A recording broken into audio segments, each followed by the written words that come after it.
गांधी जी का पहला आश्रम अहमदाबाद में ओचरब में था और 1917 में वहां पर प्लेग फैल गया था और आश्रम छोटा पड़ने लगा था, तो नई जमीन खोजने जाते हैं। उस समय अहमदाबाद नदी के केवल इस तरफ था, दूसरी तरफ जाते हैं, सस्ती जमीन ढूंढ रहे हैं, तो उनको एक जगह जमीन मिलती है जहां फिर साबरमती आश्रम बना। तो वो जमीन अमीन देखी उन्होंने, तो उसके एक तरफ तो श्मशान था, जो ऐसा माना जाता है कि दधीची ऋषि का स्थान था, जिन्होंने अपनी हड्डियां दान दी थी, और दूसरी तरफ साबरमती जेल था। तो गांधी जी ने देख के कहा कि देखो ये जगह ठीक है, क्योंकि सत्याग्रही को या तो वहां जाना है या यहां जाना है।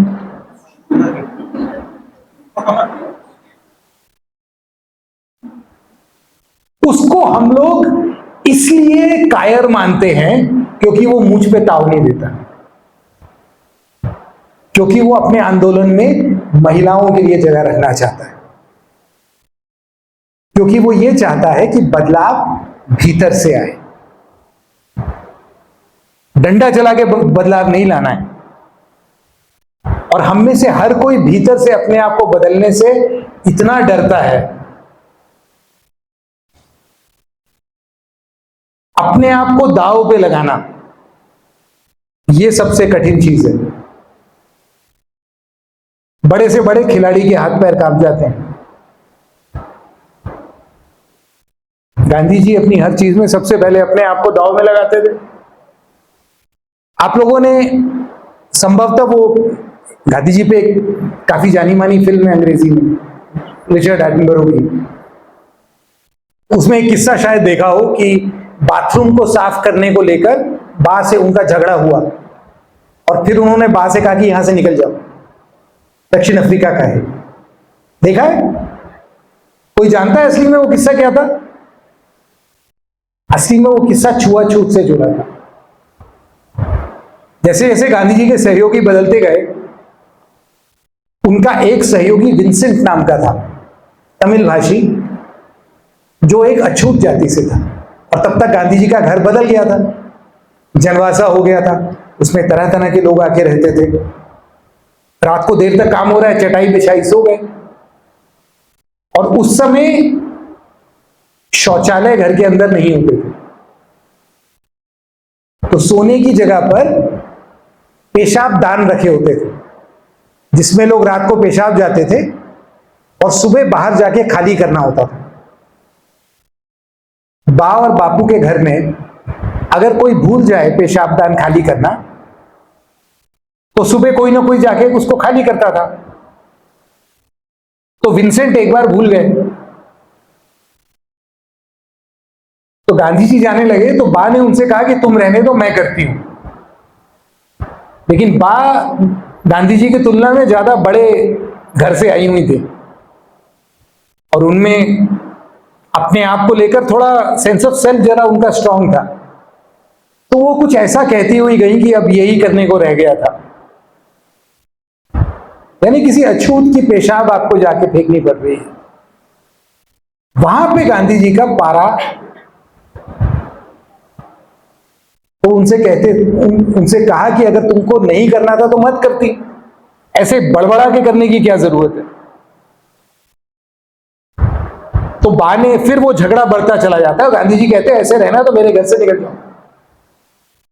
लेकिन वो छुआछूत को लेकर था। ये बदलाव गांधी जी में शुरू से नहीं है, ये समझ गांधी जी को अछूत माने गए लोगों के साथ रह के आई है। आप में से कितने लोग होंगे जो किसी ऐसे घर में रुके हैं या ऐसे लोगों के साथ समय बिताया है जो अछूत माने जाते हैं? कम ही हाथ हैं। मैं नहीं जानता था कि ये कितना खराब होता है। मुझे अपने काम के लिए सफाई कर्मचारियों के साथ घूमना पड़ा, उनके घर में जाके बैठा, उनके साथ जाके देखा वो काम कैसे करते हैं। उस अनुभव ने मुझे बदल दिया, क्योंकि मुझे ये समझ में आया कि जो लोग रुकी हुई नालियों को रोकने के लिए अंदर गोता लगाते हैं,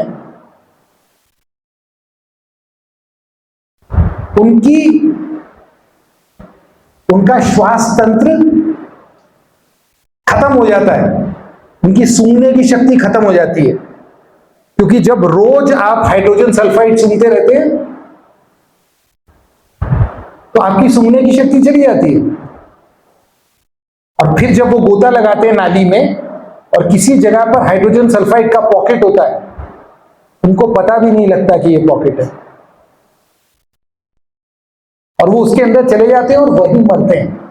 और मैं आपको बता सकता हूं, हाइड्रोजन सल्फाइड से जब मौत होती है ना, इस कदर तड़पता है आदमी।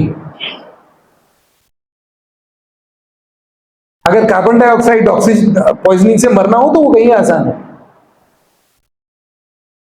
मुझे नहीं पता था ये तब पता लगा जब जाके वो काम करने वाले लोगों के साथ समय बिताया।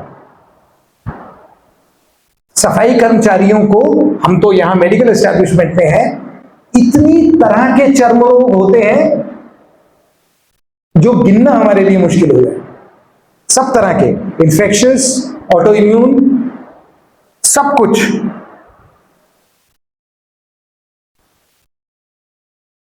लेकिन आप पाएंगे अगर सेना का एक सिपाही मारा जाए तो बड़ी खबर होती है। अगर 6 सफाई कर्मचारी नाली साफ करते हुए मारे जाएं तो इतना सा आइटम कहीं भीतर आता है।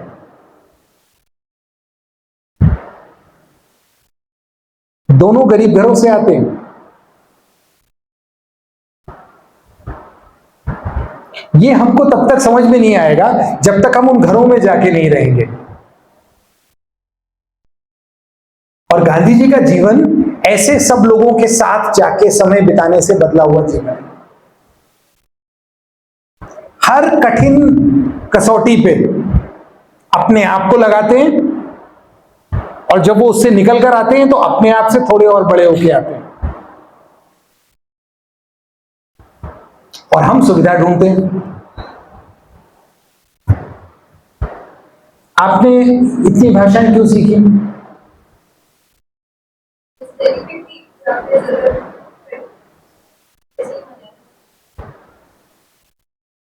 तेलुगु क्यों सीखी? तमिल क्यों सीखी? अच्छा अच्छा, बाकी भाषाएं? हाँ, लेकिन ये मित्रता की वजह से हुआ ना, कोई कोर्स वर्क का हिस्सा तो नहीं था। ये हम भूल जाते हैं। हम भूल जाते हैं कि कितना बहुभाषी देश है, कितनी तरह तरह की भाषा के लोग हैं, और ये जानना हमको अपने आप से बड़ा करता है। अगर आप उपयोगी गांधी तक पहुंचना चाहते हैं, और वो उपयोगी गांधी आप में से हर किसी के जीवन में छोटी बड़ी हर तरह की मुश्किल में साथ देगा, लेकिन वहां पहुंचने के लिए आपको पहले अपने भीतर से सुविधा की इच्छा हटानी पड़ेगी। और क्योंकि गांधी जी असुविधा की ओर भागते थे, तो उनको एक बुनियादी सबक समझ में आ गया था, ऐसा मेरा विश्वास है। उन्होंने इसको सीधा ऐसे लिखा नहीं है।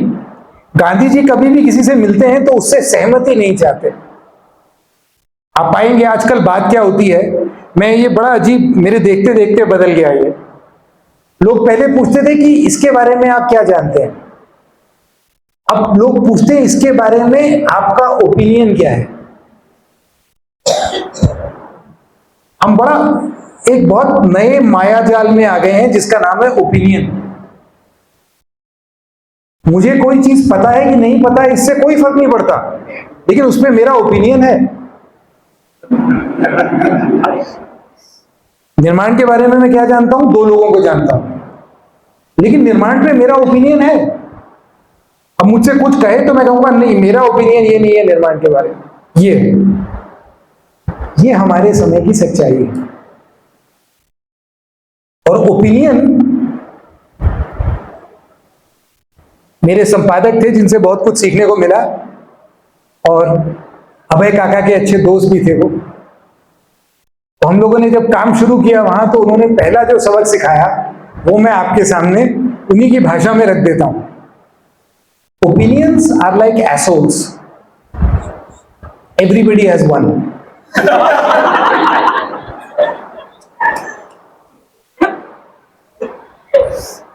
Show me what you found out. हमको पहले कह दिया जाता था, हम लोग अपना ओपिनियन लेके उनके सामने मुंह नहीं खोल सकते थे, क्योंकि वो छील के रख देते थे 2 शब्द में। समझ कर आओ, मेहनत करो, उसके बाद आके मुंह खोलना, वरना चुप रहो। हम लोग आजकल ये जो साथ बैठने वाली दिक्कत है ना, जैसे इंसान हमेशा अपने जैसे लोगों के साथ, मेरी जाति का हो, मेरी भाषा का हो, ये हर कोई निधि की तरह नहीं होता कि साथ के लोग मलयाली हैं तो मलयालम सीख ली। ये उस रास्ते पे ऑलरेडी निकल चुकी है। ये सहमति की समस्या, और सहमति ढेले भर की नहीं होती, उसका कोई उपयोग नहीं है। मैं और आप सहमत हैं तो क्या कर लेंगे? शहद लगा के चाट लेंगे क्या सहमति को? कोई उपयोग नहीं है सहमति का। लेकिन आप देखिए, आप कोई भी विषय उठा दीजिए तो लोग कहेंगे नहीं आपका ओपिनियन क्या है, नहीं मेरा ओपिनियन इससे अलग है। अरे चूल्हे में डालो तुम्हारा ओपिनियन। गांधी जी को किसी की सहमति नहीं चाहिए थी, गांधी जी को सहयोग चाहिए था। क्या साथ में काम कर सकते हैं? साथ में काम कर सकते हैं तो सहमति की जरूरत ही नहीं है। जरूरी है क्या सहमति होना? तो सहमति की इच्छा निकाल देना और सहयोग पे ध्यान देना वो व्यक्ति करेगा जो जिसकी चेतना के केंद्र में उसका काम है। मुझे काम करना है तो बताओ, किसी के साथ भी सहयोग कर लेंगे। वरना ऐसा होगा कि जो सफेद कमीज पहने हुए हैं हम लोग अलग हो जाएंगे, क्योंकि हमारा रंग पे सहमति है, बाकी रंग वाले अलग हो जाएंगे। तो ये सहयोग और सहमति का खेल है। इसे आप अगर थोड़ी देर सोचेंगे, अपने मन में साफ करेंगे, तो आपको बहुत सारी चीजें आसान होती हुई दिखेंगी। और इस तरह के अनेक सबक, उपयोगी सबक आपको गांधी जीवन से मिल सकते हैं। समय ज्यादा हो गया है, आप लोग कुछ पूछना चाहें तो बताइए। मैं सोच रहा था आधे घंटे में रुक जाऊंगा। कुछ पूछना चाहते हैं? देखिए, यहां पे आके बात करना मैंने कोई तैयारी नहीं की है, मुझे भी डर लग रहा है। आप में से ज्यादातर लोग या तो डॉक्टर्स हैं या किसी न किसी तरह मेडिकल दुनिया से जुड़े हुए हैं। मैं नहीं हूं।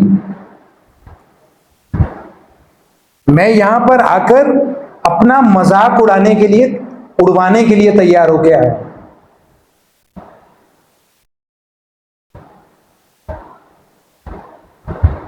ये मेरा अमर बलिदान है। वो बलिदान किसी काम का नहीं होगा अगर आप लोग भी डर के रहेंगे तो।